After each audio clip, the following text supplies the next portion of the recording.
S ಈ ಬಗ್ಗೆ ಇನ್ನಷ್ಟು ಡೀಟೇಲ್ಸ್ ನೀಡೋದಕ್ಕೆ ನಮ್ಮ ಹಿರಿಯ ಪ್ರತಿನಿಧಿ ರಮೇಶ್ ನಮ್ಮ ಜೊತೆ ನೇರ ಸಂಪರ್ಕದಲ್ಲಿದ್ದಾರೆ. Fantastic work Ramesh. ನಿಮ್ಮ ಈ ಹಿಂದಿನ ಎರಡು ಬ್ರೇಕಿಂಗ್ ನ್ಯೂಸ್ ಕೂಡ ಇಡೀ ರಾಜ್ಯದಲ್ಲಿ ಸಂಚಲನ ಸೃಷ್ಟಿಯಾಯಿತು, ಸತ್ಯಾಸತ್ಯತೆಯನ್ನು ರಾಜ್ಯದ ಜನರ ಮುಂದೆ ಇಡ್ತು. I am surprised and shocked Ramesh. ನನಗೆ ಶಾಕ್ ಆಗ್ತಾ ಇದೆ. 2007ರಲ್ಲಿ ಒಂದು ಹೆಣ್ಣುಮಗಳು ಸತ್ತು ಹೋಗ್ತಾಳೆ. ಅವಳ ಫೋಟೋನ ಕದ್ದುಕೊಂಡು ಬಂದು ಇವರು ಒಂದು ಕುಕ್ಕಪ್ ಸ್ಟೋರಿಗೆ ಅದನ್ನ ಸಾಕ್ಷಿಯಾಗಿ ತೋರಿಸ್ತಾರೆ ಅಂದ್ರೆ ಯಾರ ಬಗ್ಗೆನೂ ಭಯ ಇಲ್ವಾ ಇವರಿಗೆ? ಪೊಲೀಸ್ ವ್ಯವಸ್ಥೆ ಬಗ್ಗೆ ಬೇಡ ರೀ, ರಾಜ್ಯದ ಜನರ ಬಗ್ಗೆ ಭಯ ಇಲ್ವಾ? ಸತ್ಯಾಂಶ ಗೊತ್ತಾದ್ರೆ ಜನ ಕಂಡಲ್ಲಿ ಏನ್ ಮಾಡ್ತಾರೆ ಅನ್ನೋ ಭಯ ಇಲ್ವಾ ಇವರಿಗೆ? What is happening? ಏನಾಗ್ತಾ ಇದೆ ರಾಜ್ಯದಲ್ಲಿ? ಬನ ಅಂದರೆ ಧರ್ಮಸ್ಥಳದಲ್ಲಿ ಎಲ್ಲೋ ಒಂದು ಕಡೆ 100 ಶವಗಳನ್ನು ಉತ್ತಿಟ್ಟಿದ್ದಾರೆ ಅನ್ನುವಂಥ ಒಬ್ಬ ಅನಾಮಿಕ ಬಂದ ತಕ್ಷಣ ಏಕಾಏಕಿ ಉಟ್ಕೊಂಡಂಥ ಸುಜಾತಾ ಭಟ್ ನನ್ನ ಮಗಳು ಕಾಣೆ ಆಗಿದ್ದಾಳೆ. 2003ರಲ್ಲಿ MBBS ಓದ್ತಾ ಇದ್ದಂಥ ಮಗಳು ಬಂದ್ಲು, ದೇವದರ್ಶನಕ್ಕೆ ಬಂದ್ಲು, ಫ್ರೆಂಡ್ಸ್ ಜೊತೆ ಬಂದವಳು ಇದ್ದಕ್ಕಿದ್ದಂಗೆ ನಾಪತ್ತೆ ಆಗಿದ್ದಾಳೆ, ಅವಳನ್ನ ಹುಡುಕಿ ಕೊಡಿ ಅನ್ನುವಂಥದ್ದನ್ನ ಮಾಧ್ಯಮಗಳ ಮುಂದೆ ಕಣ್ಣೀರಿಡ್ತಾರೆ, ಪೊಲೀಸರ ಮುಂದೆ ಹಂಗ್ಲಾಚ್ತಾರೆ, ಅಂದರೆ ದೂರನ್ನ ಕೂಡ ಕೊಡ್ತಾರೆ. ಈ ಒಂದು ಆದ ನಂತರ ಸುವರ್ಣ ನ್ಯೂಸ್ ಕೂಡ ಯಾಕೆ ಈ ಮಹಿಳೆಗೆ ನಾವು ಆ ಮಗಳನ್ನು ಹುಡುಕುವಂಥ ನಿಟ್ಟಿನಲ್ಲಿ ನಾವ್ಯಾಕೆ ಕೈ ಜೋಡಿಸಬಾರ್ದು ಅನ್ನುವಂಥ ಪ್ರಯತ್ನಗಳನ್ನು ಮಾಡ್ತಾ ಹೋದಂತೆ ನಮ್ಮ ಪ್ರಯತ್ನದಲ್ಲಿ ಇದೇ ಸುಜಾತಾ ಭಟ್ ಅವರ ಸಂಚು ಪದೇ ಎಕ್ಸ್ಪೋಸ್ ಆಗ್ತಾ ಹೋಗ್ತಾ ಇದೆ. ಭಾವನಾ ಅಂದರೆ ಸುಜಾತಾ ಭಟ್ ಅವರ ಅಕ್ಕನ ಗಂಡ ಸ್ವಂತ ಭಾವನನ್ನ ನಾವು ಹುಡುಕಿ ಮಾತಾಡಿಸೋ ಸಂದರ್ಭದಲ್ಲಿ ಅವ್ರು ಹೇಳ್ತಾರೆ ಸುಜಾತಾ ಭಟ್ ಯಾರು, ಅವ್ರ ಮದುವೆಗಿಂತ ಮೊದಲು ಹೇಗಿದ್ರು, ಅದಾದ ನಂತರ ಎಲ್ಲಿ ಹೋದ್ರು, CBIದಲ್ಲಿಲ್ಲ, ಮಗಳು ಹುಟ್ಟಿಲ್ಲ, ಅವಳು MBBSಗೆ ಸೇರ್ಲಿಕ್ಕೆ ಹೇಗೆ ಸಾಧ್ಯ ಅನ್ನುವಂಥದ್ದನ್ನ ಹುಡುಕ್ತಾ ಹೋದಂಥ ಸಂದರ್ಭದಲ್ಲಿ ಮತ್ತೆ ಅದ ನಂತರ ಶಿವಮೊಗ್ಗದಲ್ಲಿ ಕೂಡ ಅವರು ರಿಪೋರ್ಟ್ಪೇಟೆಯಲ್ಲಿ ಇದ್ರು ಅನ್ನುವಂಥ ಸುದ್ದಿ ಬಂದಂದ್ರೆ ಸುವರ್ಣ ನ್ಯೂಸ್ ಸರಣಿ ಸ್ಟೋರಿಗಳನ್ನು ಮಾಡ್ತಾ ಹೋದಂಥ ಸಂದರ್ಭದಲ್ಲಿ ಇಡೀ ಗ್ಯಾಂಗು ಸುಜಾತಾ ಭಟ್ ಬಂದು ಹಿಂದೆ ಇದ್ದಂಥ ಒಂದು ಗ್ಯಾಂಗು ಅಕ್ಷರಶಃ ವಿಚಲಿತರಾಗ್ತಾರೆ.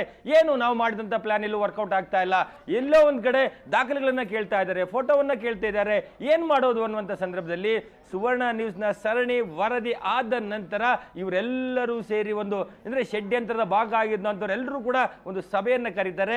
ಸಭೆಯಲ್ಲಿ ಚರ್ಚೆ ನಡೀತಿದೆ. ಹೇಗಾದರೂ ಮಾಡಿ ಈ ಬರ್ತಾ ಇರುವಂತಹ ಸುದ್ದಿಗಳಿಗೆ ಒಂದು ಟ್ವಿಸ್ಟ್ ಅನ್ನು ಕೊಡಬೇಕು, ತನ್ನ ಮಗಳು ಅನ್ನುವಂಥದ್ದು ಫೋಟೋವನ್ನು ಬಿಡುಗಡೆ ಮಾಡಬೇಕು ಅನ್ನೋ ನಿಟ್ಟಿನಲ್ಲಿ ಒಂದು ಸಭೆಯನ್ನು ಕರೀತಾರೆ. ಆ ಸಭೆಯಲ್ಲಿ ಖುದ್ದು MD ಸಮೀರ್ ಇರ್ತಾನೆ. ಸಮೀರ್ ಎಲ್ಲ ಒಂದು ಕಡೆ ತಾನು ಎಕ್ಸ್ಟ್ರಾ ಅನ್ನುವಂಥ ಲೆವೆಲ್ಗೆ ಬೇರೆ ರೀತಿಯಂತ ಪ್ಲಾನ್ ಮಾಡಲಿಕ್ಕೆ ಮುಂದಾಗ್ತಾನೆ. ಸುಜಾತಾ ಭಟ್ ಅಂದರೆ ಎಲ್ಲ ಒಂದು ಕಡೆ ಬಂದು ಈ ಫೋಟೋವನ್ನು ಕ್ರಿಯೇಟ್ ಮಾಡಿಬಿಡೋದ ಅನ್ನುವಂಥ ಮಟ್ಟದಲ್ಲಿ ಒಂದು ಚರ್ಚೆಗಳು ನಡೆದಂಥ ಸಂದರ್ಭದಲ್ಲಿ ಆಗ MD ಸಮೀರ್ ಎಲ್ಲ ಒಂದು ಕಡೆ ಈ ಫೋಟೋ ನಾವು ಯಾವ ಫೋಟೋವನ್ನು ಬಿಡುಗಡೆ ಮಾಡ್ತೀವಿ ಆ ಫೋಟೋ ಯಾವುದೇ ಕಾರಣಕ್ಕೂ ಯಾರೂ ಕೂಡ ಅದನ್ನು ಟ್ರೇಸ್ ಮಾಡಲಿಕ್ಕೆ ಸಾಧ್ಯ ಆಗಬಾರ್ದು. ಆ ರೀತಿಯ ಫೋಟೋಗಳನ್ನು ನಾವು ಫೋಟೋವನ್ನು ಹುಡುಕಬೇಕು. ಅವರು ಸಾವನ್ನಪ್ಪಿ ತುಂಬ ವರ್ಷ ಆಗಿರ್ಬೋದು, ಅಥವಾ ಅವ್ರಿಗೆ ಯಾರು ಸಂಬಂಧಿಕರು ಇರಬಾರ್ದು, ಗಂಡ ಇರಬಾರ್ದು, ಅಥವಾ ಯಾರು ಅದನ್ನು ಮಾಡ್ಲಿಕ್ಕೆ ಹೋಗಬಾರ್ದು. ಮತ್ತೆ ಆ ಫೋಟೋವನ್ನು ಬಿಟ್ಟರೆ ಅಂದರೆ ಎಷ್ಟು ಸಾವನ್ನಪ್ಪಿ ತುಂಬ ವರ್ಷಗಳಾದ ನಂತರ ಅವರ ಹಳೆಯ ಫೋಟೋವನ್ನು ಹುಡುಕೋಣ ಈ ರೀತಿ ಪ್ಲಾನ್ ಮಾಡಿದಂಥ ಸಂದರ್ಭದಲ್ಲಿ ಆಗ ಸುಜಾತಾ ಭಟ್ ಬೆಂಗಳೂರಿನ ಕೆಂಗೇರಿಯಲ್ಲಿ ತಾನು ಒಂದು ಲಿವಿಂಗ್ ಟುಗೆದರ್ಲಿದ್ದಂಥ ರಂಗಪ್ರಸಾದ್ ಅನ್ನುವಂಥ ವ್ಯಕ್ತಿಯ 2015ರಲ್ಲಿ ಆ ವ್ಯಕ್ತಿ ಅಂದರೆ ಮಗ ಸಾವನ್ನಪ್ತಾನೆ. ಆತನ ಹೆಂಡತಿ 2007ರಲ್ಲೇ ಸಾವನ್ನಪ್ಪಿರುವಂಥ ವಾಸಂತಿ ಅನ್ನುವಂಥ ಫೋಟೋವನ್ನು ಎಲ್ಲ ಒಂದು ಕಡೆ ಅವರ ಮನೆಯಲ್ಲಿದ್ದಂಥ ಸಂದರ್ಭದಲ್ಲಿ ಆ ಫೋಟೋವನ್ನು ಕದ್ಕೊಂಡು ಬಂದಲಾಗಿರ್ತದೆ. ಸೊ ಆ ಫೋಟೋವನ್ನು ಬಿಡುಗಡೆ ಮಾಡುವ ಮೂಲಕ ಇದು ನನ್ನ ಮಗಳು ಅನನ್ಯ ಭಟ್ ಅಂತೇಳಿ ಬಿಡುಗಡೆಯನ್ನು ಮಾಡುವಂಥ ಪ್ರಯತ್ನವನ್ನು ಮಾಡ್ತಾರೆ. ಈ ಫೋಟೋ ಬಿಡುಗಡೆ ಮಾಡುವಂಥ ಸಂದರ್ಭದಲ್ಲಿ ಈ ಷಡ್ಯಂತ್ರದ ಭಾಗದಲ್ಲಿದ್ದಂಥ ಪ್ರತಿಯೊಬ್ಬರು ಅಂದರೆ ಅವ್ರಿಗೆ ಗೊತ್ತಾಗುತ್ತೆ ಯಾರ್ಯಾರು ಇದರಲ್ಲಿ ಷಡ್ಯಂತ್ರದಲ್ಲಿದ್ದಾರೆ ಅನ್ನುವಂಥದ್ದು. ಈ ಷಡ್ಯಂತ್ರದಲ್ಲಿರುವಂಥ ಪ್ರತಿಯೊಬ್ಬರು ಕೂಡ ಒಂದು ಅಜ್ಞಾತ ಸ್ಥಳದಲ್ಲಿ ಕೂತು ಮೀಟಿಂಗ್ ಅನ್ನು ಮಾಡ್ತಾರೆ. ಆ ಮೀಟಿಂಗ್ ಅಲ್ಲಿ ಸಮೀರ್ ಇರ್ತಾನೆ, ಜೊತೆಗೆ ಇದೆ ಸುಜಾತಾ ಭಟ್ ಅವರು ಈ ಫೋಟೋವನ್ನು ಬಿಟ್ಟಂತ ಸಂದರ್ಭದಲ್ಲಿ ಅದು ಎಲ್ಲ ಒಂದು ಕಡೆ ಹಿಂದೂ ಯುವತಿ ತರ ಕಾಣಬೇಕು ಅನ್ನೋ ನಿಟ್ಟಿನಲ್ಲಿ ಒಂದು ಬೋಳು ಅಣೆಯಲ್ಲಿದ್ದಂತಹ ಆ ಫೋಟೋಗೆ ಒಂದು ಗ್ರೀನ್ ಇಂಕಲ್ಲಿ ಬ್ಲೂ ಇಂಕಲ್ಲಿ ಒಂದು ಬಟ್ಟಿಡುವಂಥ ಪ್ರಯತ್ನವನ್ನು ಮಾಡ್ತಾನೆ. ಅದನ್ನು ಕೂಡ ಸರಿಯಾಗಿಟ್ಟಿಲ್ಲ.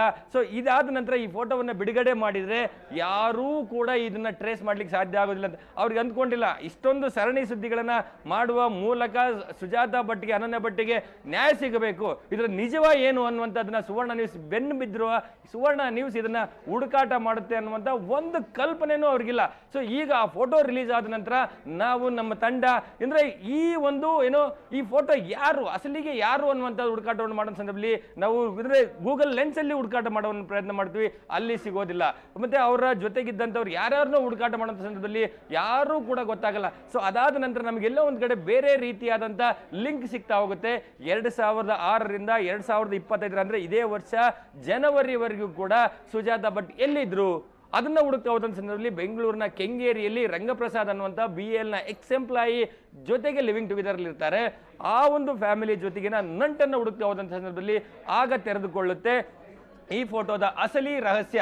ಅಂದ್ರೆ ನಾವು ರಂಗಪ್ರಸಾದ್ ಅವರ ಒಂದಷ್ಟು ಹಿನ್ನೆಲೆಯನ್ನ ಮತ್ತು ಸುಜಾತ ಭಟ್ ಅವರು ಅಲ್ಲಿ ಈ ಫೋಟೋವನ್ನ ಹೆಂಗ್ ತೆಗೆದುಕೊಂಡು ಬಂದ್ರು, ಆ ಒಂದು ಕುಟುಂಬವನ್ನ ಹೇಗೆ ಬೀದಿ ಪಾಲ್ ಮಾಡಿದ್ರು ಅನ್ನುವಂಥದ್ದನ್ನ ನೋಡ್ತಾ ಹೋದ್ರೆ ಭವನ 2005ರಲ್ಲಿ ಅಂದ್ರೆ 2005ರವರೆಗೂ ಕೂಡ ಈಕೆ ಶಿವಮೊಗ್ಗದ ರಿಪ್ಪನ್ಪೇಟೆಯಲ್ಲಿ ಅಲ್ಲಿ ಏನು ಪ್ರಭಾಕರ್ ಬಾಳಿಗಾರನ ಜೊತೆ ಇರ್ತಾರೆ. ಇದ್ದಕ್ಕಿದ್ದಂತೆ ಅಲ್ಲಿಂದ ಬಿಟ್ಟು ಅಲ್ಲಿ ಏನು ಆಸ್ತಿ ನನಗೆ ಬೇಕು ಅಂತೇಳಿ ಕೋರ್ಟಲ್ಲಿ ಕೇಸ್ಗಳನ್ನು ಹಾಕಿ ಅಲ್ಲಿ ಡಿಸ್ಪ್ಯೂಟ್ ಮಾಡ್ಕೊಂಡು ಬೆಂಗಳೂರಿಗೆ ಬಂದು ಯಾವುದೋ ಒಂದು ಖಾಸಗಿ ಆಸ್ಪತ್ರೆಯಲ್ಲಿ ಸೇರ್ಕೊಳ್ತಾರೆ. ಆ ಸಂದರ್ಭದಲ್ಲಿ ರಂಗಪ್ರಸಾದ್ಗೆ ಅಂದ್ರೆ ಒಂದು ಅನಾರೋಗ್ಯ ಇರ್ತದೆ. ಅಷ್ಟೊತ್ತಿಗಾಗಲೇ ರಂಗಪ್ರಸಾದ್ ಅವರ ಪತ್ನಿ ತೀರ್ಕೊಂಡಿರ್ತಾರೆ.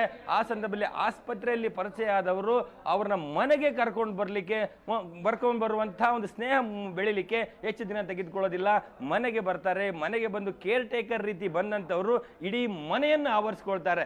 ತಾನೇ ಮನೆ ಯಜಮಾಂತಿ ಅನ್ನುವಂಥ ನಿಟ್ಟಿನಲ್ಲಿ ಮನೆ ಆವರಿಸಿಕೊಂಡು ಮಕ್ಕಳ ಮೇಲೆ ಒಂದು ಏನೋ ಅಧಿಕಾರವನ್ನು ಚಲಾಯಿಸುವಂತ ಮಟ್ಟಕ್ಕೆ ಮುಂದಾಗ್ತಾರೆ. ಇಡೀ ಮನೆಯನ್ನ ತಮ್ಮ ತೆಗೆದುಕೊಳ್ತಾರೆ. ಅದಾದ ನಂತರ ಇಲ್ಲಿ ಮಗ ಏನು ಶ್ರೀವತ್ಸ ಇದ್ದಾನೆ, ಶ್ರೀವತ್ಸ ಅಲಿಯಾಸ್ ಡ್ಯಾನಿಯಲ್ ಅಂತ, ಆ ಮಗನಿಗೆ ಅಷ್ಟೊತ್ತಿಗಾಗಲೇ ಮದುವೆ ಆಗಿರುತ್ತೆ. ಮದುವೆ ಆಗಿದ್ದೇ ಇದೇ ವಾಸಂತಿ ಅನ್ನೋದು. ವಾಸಂತಿ ಮೂಲತಃ ಕೊಡಗಿನವರು. ಈಕೆ ವೃತ್ತಿಯಲ್ಲಿ ನರ್ಸ್, MS ರಾಮಯ್ಯ ಆಸ್ಪತ್ರೆಯಲ್ಲಿ ನರ್ಸ್ ಆಗಿರ್ತಾರೆ. ಅಂದ್ರೆ ಕುಟುಂಬ ಇದ್ದದ್ದು. ಆದ್ರೆ ಎಲ್ಲ ಒಂದ್ ಕಡೆ ಶ್ರೀವತ್ಸ ಮತ್ತೆ ವಾಸಂತಿ ಅವರ ಕೌಟುಂಬಿಕ ಜೀವನ ಎಲ್ಲ ಒಂದ್ ಕಡೆ ಸರಿಯಾಗಿರೋದಿಲ್ಲ.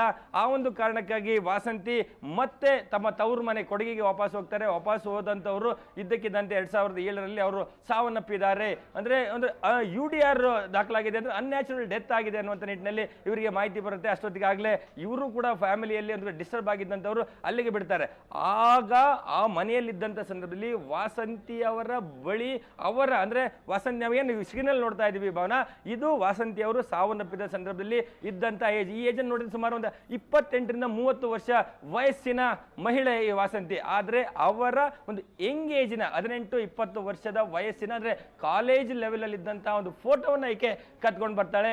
ಈ ಫೋಟೋವನ್ನ ಇಟ್ಕೊಂಡು ತಂದಂತವಳು ಈ ಫೋಟೋ ಚರ್ಚೆ ಆಗುತ್ತೆ ಈ ಮೀಟಿಂಗ್ ಅಲ್ಲಿ. ಹೌದು, ನಾವು ಈ ಫೋಟೋವನ್ನ ರಿಲೀಸ್ ಮಾಡಿದ್ರೆ ಹೇಗೆ ಅನ್ನುವಂಥದ್ದು, ಈ ಫೋಟೋ ರಿಲೀಸ್ ಮಾಡಿದ್ರೆ ಯಾರು ಟ್ರೇಸ್ ಮಾಡಲ್ಲ ಅನ್ನುವಂಥದ್ದು ಅವರಿಗೆ ಕಲ್ಪನೆಗೆ ಇರಲಿಕ್ಕಿಲ್ಲ. ಈ ಫೋಟೋ ಹಿಂದೆ ಸುವರ್ಣ ನ್ಯೂಸ್ ಹೋಗುತ್ತೆ ಅನ್ನುವಂಥದ್ದನ್ನ ಭವನ.